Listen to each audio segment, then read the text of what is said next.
Hi friends. So இன்றைக்கி இந்த வீடியோவில் எதை பற்றி பார்க்க போகிறோம் அப்படின்னு கேட்டிங்கன்னா ஆப்டிக்கல் என்கோடர்ஸ்னால் என்ன அப்படிங்கிறத பற்றி தான் படிக்க போகிறோம். ஸோ இந்த ஆப்டிக்கல் என்கோடர்ஸ் அப்படிங்கிறத பார்க்குறதுக்கு முன்னாடி நமக்கு எப்போவுமே எல்லாருக்குமே பார்த்திங்கன்னா பேசிக்கலாகவே தெரிஞ்ச விஷயத்தை பற்றி ஒன்று பார்த்துடலாம். அதாவது டிரான்ஸ்டியூசர் அப்படின்னா நமக்கு எல்லாத்துக்குமே என்ன அப்படின்னு சொல்லி தெரியும் கரெக்டாக. ஸோ டிரான்ஸ்டியூசர் அப்படின்னா என்ன அப்படின்னா ஒரு குவான்டிட்டியை இன்னொரு குவான்டிட்டியாக மாற்றுறது. அதாவது ஃபார் எக்ஸாம்பிள் ஒரு ஃபிசிக்கல் குவான்டிட்டியை ஒரு எலக்ட்ரிக்கல் குவான்டிட்டியாக மாற்றுறது வேலை யார் பார்க்குற அப்படின்னு பார்த்திங்கன்னா இந்த டிரான்ஸ்டியூசர் அப்படின்னு சொல்லி ஒன்று பார்க்குது. ஓகேவா? இந்த குவான்டிட்டி ஃபிசிக்கல் குவான்டிட்டி எலக்ட்ரிக்கல் குவான்டிட்டியாக மாறினதுக்கப்புறம் எங்கே போகுது அப்படின்னு பார்த்தீங்கன்னா இந்த சிஸ்டமில் போகுது. அதாவது கம்ப்யூட்டரில் மோஸ்ட் ப்ராப்ளம் நம்ம டிஜிட்டல் ஃபார்மை யூஸ் பண்ணுறதுக்காக என்ன யூஸ் பண்ணுவாங்க அப்படின்னு பார்த்தீங்கன்னா இந்த டிரான்ஸ்டியூசர் அப்படிங்கிறது உள்ளே யூஸ் பண்ணியிருப்பாங்க. இந்த டிரான்ஸ்டியூசரை நம்ம எலக்ட்ரிக்கல் குவான்டிட்டியாக மாற்றினா மட்டும் பார்த்தாது, கம்ப்யூட்டரில் யூஸ் பண்ணும்போது அதே நேரத்தில் நம்ம வரக்கூடிய அவுட்புட்டை டிஜிட்டல் ஃபார்மில் நம்ம கொடுக்க வேண்டியதாக இருக்கும் கம்ப்யூட்டரில். மோஸ்ட் ஆஃப் த டிரான்ஸ்டியூசர்ஸ் பார்த்திங்க அப்படின்னா அவுட்புட் நமக்கு அனலாக் ஃபார்மில் தான் கிடைக்கும். அனலாக்னா என்ன? Continuous wave form. அதாவது அதோட வேல்யூ எல்லாமே பார்த்திங்க அப்படின்னா கண்டினியூஸாக இருக்கும். அதாவது எப்படி சொல்கிறது அப்படின்னு பார்த்தீங்கன்னா ஒரு வேவ் ஃபார்ம் வரைஞ்சிங்கன்னா இந்த மாதிரி அப்படியே கண்டினியூஸாக இருக்கும், எந்த இடத்துலையும் ஸ்டாப் ஆகாது. இதே டிஜிட்டல் ஃபார்ம் அப்படின்னு பார்த்தீங்கன்னா டிஸ்க்ரீட் வேல்யூஸ், எக்ஸாக்ட் வேல்யூஸாக இருக்குமே தவிர நம்மளால் இப்படி எப்படி அப்ராக்சிமேட்டாக நம்மளால் சொல்ல முடியும் அதோட வேல்யூஸ். அதாவது 4னா 4னு சொல்ல முடியும், 4.5 அப்படின்னா 4.5ன்னு சொல்லி காட்ட முடியும். ஸோ இது அனலாக் வேல்யூஸ்னால் அனலாக் மீட்டர்ஸ் இருக்குது, டிஜிட்டல் மீட்டர்ஸ் இருக்குது. ஸோ அந்த மாதிரி ஓகேவா. ஸோ இதுதான் என்னென்னு பார்த்தீங்கன்னா அனலாக் டிஜிட்டலோட டிஃப்ரென்ஸு. ஸோ இந்த ஒரு அவுட்புட் டிஜிட்டல் ஃபார்மில் வரணும் அப்படின்னு கேட்டிங்கன்னா அந்த வேலை யார் பண்ணுறா அப்படின்னு பார்த்தீங்கன்னா அது ஏடிசி அப்படின்னு சொல்லி ஒன்று பண்ணுது. ஏடிசினா என்ன அப்படின்னா வேற ஒன்றும் இல்லை, அனலாக் டு டிஜிட்டல் கன்வெர்ட்டர். இந்த அனலாக் சிக்னலை டிஜிட்டலாக கன்வெர்ட் பண்ணி நமக்கு அவுட்புட்டில் கொடுக்குறதா யாருன்னு பார்த்தீங்கன்னா அந்த ஏடிசி அப்படின்னு சொல்லி சொல்லுவாங்க. இந்த ஏடிசி அப்படிங்கிறத நம்ம என்னங்கிறத இன்னொரு வீடியோவில் நான் தெளிவாக எக்ஸ்பிளைன் பண்ணுறேன். ஏன்னா அந்த ஏடிசிலே பார்த்தீங்கன்னா நிறைய டைப்ஸ் ஆஃப் ஏடிசி, நிறைய டைப் ஆஃப் ஒர்க்கிங்கில் இருக்குது. சரிங்களா? சரி, இதில் 3 டைப்ஸ் ஆஃப் அப்ளிகேஷன் இருக்குது. அது என்னென்னு பார்த்தீங்கன்னா tachometer transducer, incremental encoder, absolute encoder. சரி, இந்த என்கோடர் அப்படின்னாலே பேசிக்கலாக என்னென்னா டிஜிட்டல் டிரான்ஸ்டியூசர் அப்படின்னு சொல்லி சொல்லுவாங்க. ஓகேவா? ஸோ நான் ஏற்கனவே சொன்ன மாதிரி இந்த அனலாக் ஃபார்ம் டிஜிட்டலாக மாற்றி இந்த மாதிரி கம்ப்யூட்டர் சிஸ்டம்ஸில் நமக்கு யூஸ் பண்ண வைக்கிறதா என்னென்னு பார்த்தீங்கன்னா இந்த ஆப்டிக்கல் என்கோடர் அப்படின்னு சொல்லி சொல்லுவாங்க. இதோட அவுட்புட் எப்படி இருக்குன்னு பார்த்தீங்கன்னா பைனரி ஃபார்மில் இருக்கலாம், அல்லது டெசிமல் ஃபார்மில் இருக்கலாம், அல்லது பிசிடி ஃபார்மில் இருக்கலாம். எப்படி இருந்தாலும் சரி 1,0 இந்த ஃபார்மில் தான் இருக்கும். அதாவது 1,0,1 அதாவது 1 or 0 இந்த மாதிரி. 1னா என்ன? ஆன் ஸ்டேட், 0னா ஆஃப் ஸ்டேட், 1னா ட்ரூ, 0னா ஃபால்ஸ். அந்த மாதிரி நம்ம வச்சுக்கிறோம் இல்லையா டிஜிட்டல் ஃபார்மில். ஸோ இந்த மாதிரியான அவுட்புட்டை மட்டும் தான் கொடுக்குறதா என்னென்னு பார்த்தீங்கன்னா இந்த ஆப்டிக்கல் என்கோடர் அப்படின்னு சொல்லி சொல்லுவாங்க. ஸோ இந்த டாக்கோமீட்டர் டிரான்ஸ்டியூஸில் பார்த்தீங்கன்னா ஒரு அவுட்புட் இருக்கும். இது வேற ஒன்றும் இல்லை, நம்ம ஃபிசிக்கல் குவான்டிட்டி என்னவாக இருக்குன்னு பார்த்தீங்கன்னா ஒரு டிஸ்பிளேஸ்மெண்ட்டாக இருக்கும். டிஸ்பிளேஸ்மெண்ட் எந்த அளவுக்கு இருக்குதோ அது எவ்வளோ அளவுக்கு இருக்குங்கிறத நமக்கு எலக்ட்ரிக்கல் குவான்டிட்டியாக ஈக்குவலண்ட்டாக மாற்றி கொடுக்குறதா என்னென்னு பார்த்தீங்கன்னா இந்த ஆப்டிக்கல் என்கோடர் அப்படின்னு சொல்லி சொல்கிறாங்க.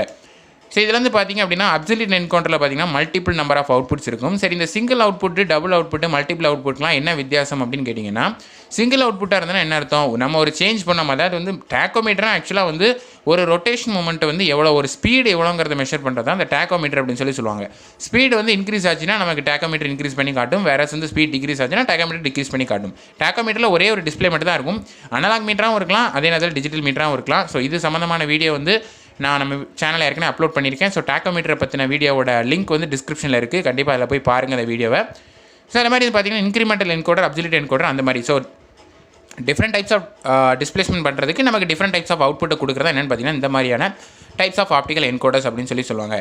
ஸோ இதிலே பார்த்தீங்கன்னா முக்கியமான 2 டைப் இருக்குது. ஸோ ஒன்று என்னென்னு பார்த்தீங்கன்னா லீனியர் என்கோடர், இன்னொன்று பார்த்தீங்கன்னா ரொட்டேட்டர் என்கோடர். ஸோ வாங்க அடுத்ததாக அது என்ன அப்படிங்கிறத பார்த்துடலாம்.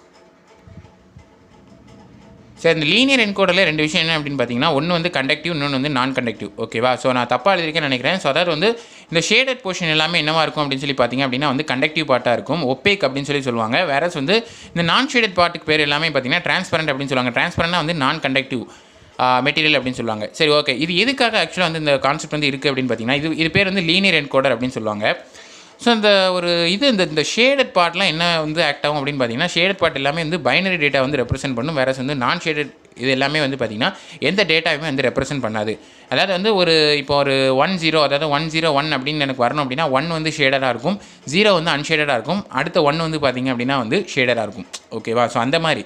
ஸோ ப்ரஷ் ஸ்லைடிங் காண்டாக்டாக ஆக்ட் ஆகும். நீங்கள் ஒரு டிஸ்பிளேஸ்மெண்ட் எக்ஸ்டர்னலாக கொடுத்தீங்க அப்படின்னா அதாவது இந்த பெண்ணை நான் இங்கேருந்து இப்படி முன்னாடி மூவ் பண்ணேன் அப்படின்னா அப்போ இங்கேருந்து அதுங்க வருதுங்கிறது அதோட என்கோடருக்கு அது தெரியணும் ஆக்சுவலாக. கரெக்டாக?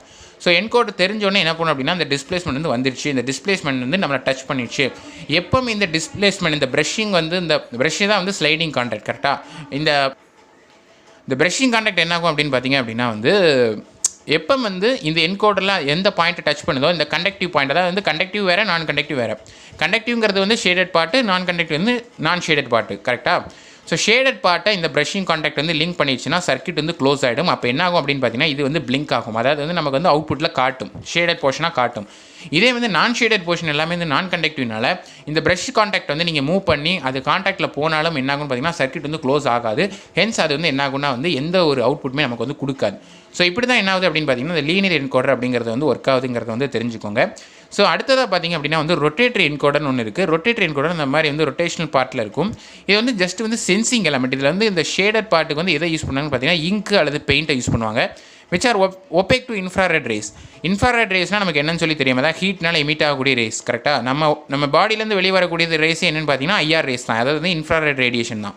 ஸோ இதுக்கெலாம் வந்து அது வந்து ஒப்பேக்காக இருக்கும். ஒப்பேக் அப்படின்னா ஒரு ஆப்ஜெக்ட் வந்து நமக்கு தெரியாமல் இருக்கும். அதாவது வந்து அந்த இன்ஃப்ராரெட் ரேடியேஷனை வந்து என்ன ஆகும் அப்படின்னு பார்த்தீங்க அப்படின்னா தாண்டினால வந்து எப்படி சொல்கிறது வர முடியாது. அதாவது வந்து இங்க் ஆர் பெயிண்ட் அப்படிங்கிறத நம்ம எதுக்காக ஆக்சுவலாக யூஸ் பண்ணுறோம் அப்படின்னா ஒப்பேக்குக்கான அர்த்தம் என்ன அப்படின்னு பார்த்தீங்கன்னா it is difficult to pass through. அதாவது வந்து இந்த இன்ஃப்ராரெட் ரேஸ் வந்து அதால் ஈஸியாக வந்து பாஸ், அதாவது வந்து ஈஸியாக வெளியில் போக முடியாது இதால், ஓகேவா? ஸோ அதனால் வந்து அப்சர்வ் பண்ணி வைக்கிறது மூலமாக இதுக்கு நமக்கு என்ன ஆகுதுன்னு பார்த்தீங்கன்னா இந்த மாதிரி வந்து ஷேடட் பார்ட் அண்ட் நான் ஷேடட் பார்ட் மூலமாக நமக்கு இதே மாதிரி லீனியராக இருக்கிறது இங்கே வந்து ரொட்டேட்டரியாக வந்து ஒர்க் ஆகுதுங்கிறது வந்து தெரிஞ்சுக்கோங்க. ஸோ இந்த என்கோடர் அப்படிங்கிறதே ஸோ டிஜிட்டல் டிரான்ஸ்டியூசர் ஜஸ்ட் இதுக்காக தான் யூஸ் பண்ணுறாங்க. அது இந்த மாதிரி வந்து டிஃப்ரெண்ட் டைப்ஸாக வந்து யூஸ் பண்ணுறாங்கிறத வந்து தெரிஞ்சுக்கோங்க. ஸோ நான் பண்ணுற இந்த ஃபிசிக்கல் டிஸ்பிளேஸ்மெண்ட்டை வச்சு இந்த மாதிரி நமக்கு வந்து டிஜிட்டலாக 1 0வாங்கிற அவுட்புட்டை கொடுக்குறது தான் இந்த ஆப்டிக்கல் என்கோடர்ஸுங்கிறத வந்து தெரிஞ்சுக்கோங்க.